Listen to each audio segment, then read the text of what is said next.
పురోహితుడు అంటే ఊరి హితము కోరేవాడు.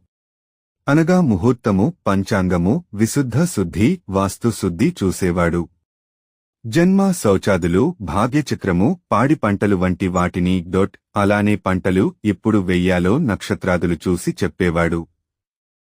పూజారి అనగా పూజని ఆచరించేవాడు. స్వయంగా దేవుని ప్రతినిధిగా చెబుతారు. అన్ని మతాల్లో ఇది ఉంది. ఒక హైందవంలోనే కాదు.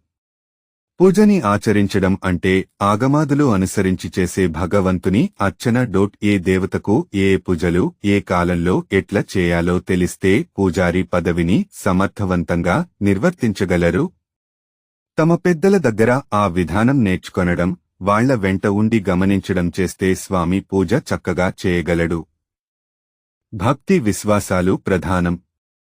అవి ఉంటే క్రమంగా విద్యుల దగ్గర విషయాలు లోతుగా